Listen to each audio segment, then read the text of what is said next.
Kasih kudus, kasih kudus yang telah mengangkatku, kasih kudus, kasih kudus, kasih kudus yang telah mengangkatku, kasih kudus. Shalom sahabat YKB, kita berjumpa kembali pada program Injil dalam Melodi bersama saya Pendeta Katalia Kurnia. Nah, pada kesempatan ini saya mengajak kita untuk bersama-sama mengulik lebih dalam akan lagu dari NKB nomor 19, yaitu Dalam Lautan yang Kelam. Adapun judul asli dari lagu ini adalah I Was Sinking Deep in Sin atau Love Lifted Me. Lagu ini diterjemahkan ke dalam bahasa Indonesia oleh B. Maruta dan juga Yamuger. Syair lagu ini ditulis oleh James Rowe pada tahun 1912.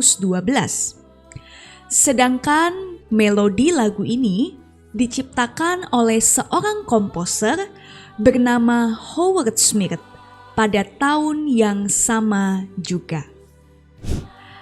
Saudara, sang pencipta syair yaitu James Rowe lahir pada tahun 1865 di Inggris. Namun pada tahun 1889, tepatnya pada saat James berusia 24 tahun, ia pindah dari Inggris menuju Amerika Serikat. Saat di Amerika, James bekerja di perusahaan rel kereta api selama 10 tahun. Namun setelah itu James bekerja untuk beberapa penerbit musik. Itulah sekilas tentang kisah hidup James Rowe. Nah, sedangkan sang pencipta melodi lagu yaitu Howard Smith, dia lahir pada tahun 1863 di Connecticut. Semasa hidupnya, Howard dikenal sebagai komposer dan juga organis yang aktif melayani di sebuah gereja di wilayah Connecticut. Howard sempat menderita radang sendi di bagian tangannya. Namun, penyakit ini tidak menghentikannya untuk berkarya, menciptakan alunan musik yang indah bagi kemuliaan Tuhan. Saudara, teks lagu Dalam Lautan yang Kelam diciptakan James Rowe pada saat ia bekerja sama dengan Howard Smith. Teks lagu ini terinspirasi dari kisah Alkitab di Matius 14 ayat 22 hingga 33. Di sana diceritakan bahwa murid-murid Yesus sedang berada di atas perahu. Namun, angin sakal mengombang-ambingkan perahu mereka dan membuat mereka begitu takut. Lalu datanglah Yesus kepada para murid sambil berjalan di atas air.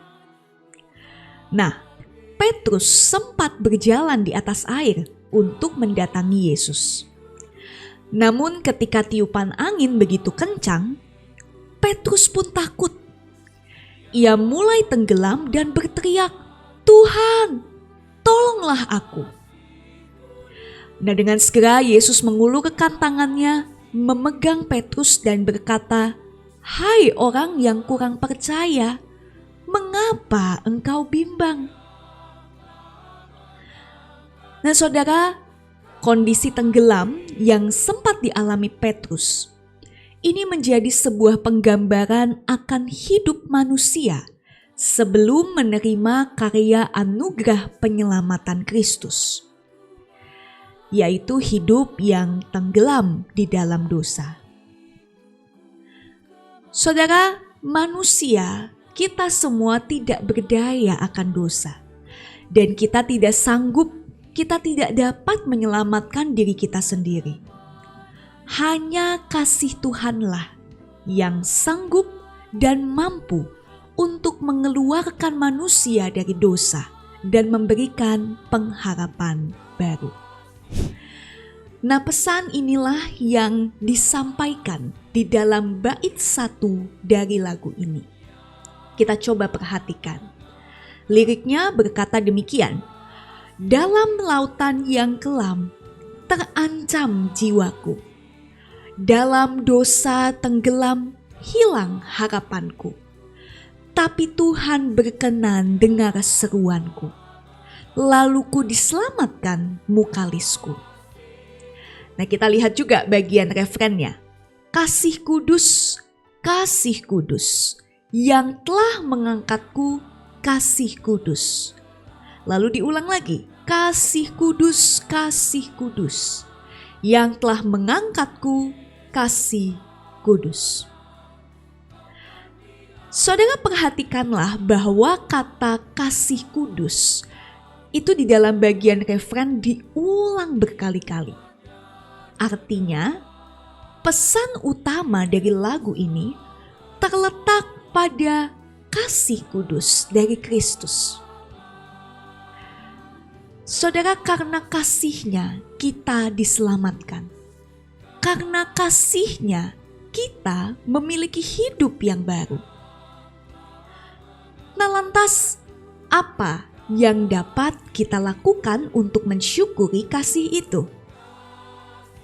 Ya, tentu dengan kita menyerahkan hidup kita dan juga kita melayani Tuhan.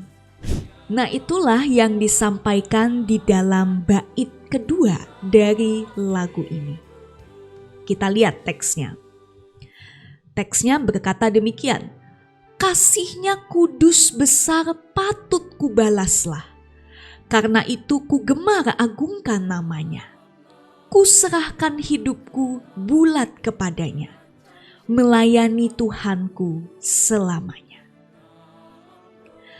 Nah, lalu di bait ketiga, James juga memberikan pesan bagi setiap orang yang mendengarkan lagu ini, tetapi mungkin mereka belum mengenal dan percaya kepada Kristus.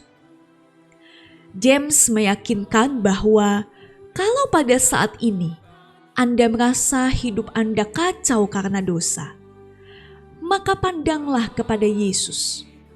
Percayalah pada Dia, sebab Dia telah menang atas maut, dan Ia akan menolong kita untuk lepas dari jeratan dosa. Coba kita lihat liriknya di bait yang ketiga. "Kau yang hampir tenggelam, pandanglah padanya. Tuhan Yesus telah menang, kau kan diangkatnya. Laut yang mengamuk pun dibuatnya reda. Yesus mau menolongmu, percayalah." Saudara, bukankah begitu indah pesan dari lagu ini? Nah, selain lirik lagunya yang begitu dalam, yang begitu menarik, kalau kita lihat juga susunan notasi dari lagu ini, ternyata susunan notasinya juga semakin memperkuat pemaknaan dari lagu ini. Saudara, kalau kita perhatikan pemilihan notasi pada bagian bait. Nah, pada bagian bait, not yang diambil itu cenderung lebih rendah daripada notasi di bagian ref. Karena pada bagian bait, khususnya di bait 1, di sana kan masih mengisahkan tentang hidup yang tenggelam dalam dosa.